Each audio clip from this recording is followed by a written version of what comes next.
Annissa Coy here with Firehouse Education, and you guessed it, this week's Ask Annissa video column.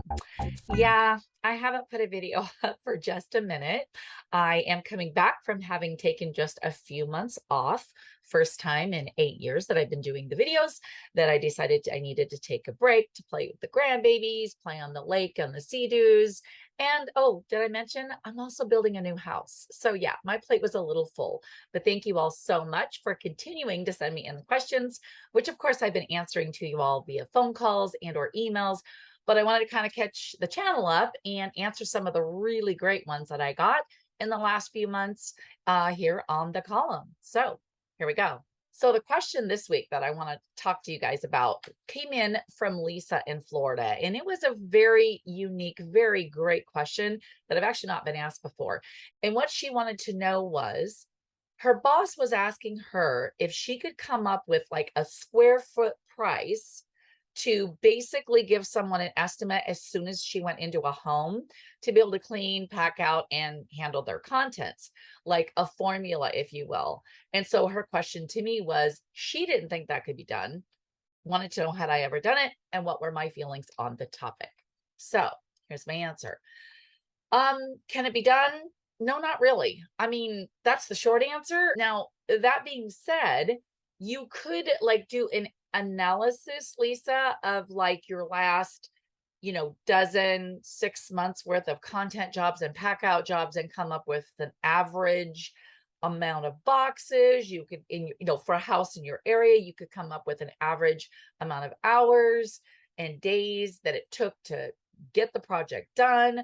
I mean, you could do that, which would give you a basic idea of how to do like an estimation. That's what I do when I'm estimating.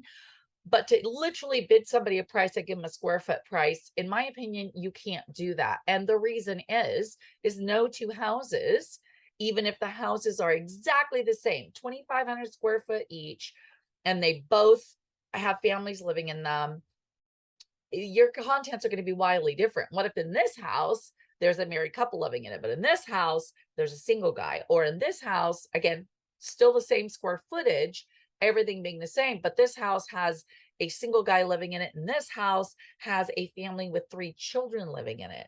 So everyone's contents and what they have in their home is so wildly different that you really can't come up with a square foot price and give someone a hard number. At least in my opinion, that is not something I would want to do in my company. But like I said, you can come up with a way to, average your jobs, say over the last 6 months, and come up with a square foot price that you can use as an estimation, or that you can use in talking with an adjuster when you're wanting to help them set a reserve. Okay. All right, Lisa, I hope that helps and answered your question.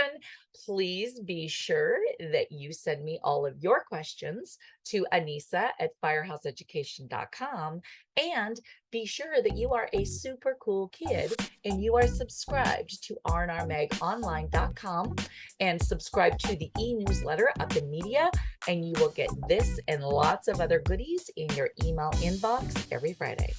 On that note, you take care. And again, send me the questions, because you know what?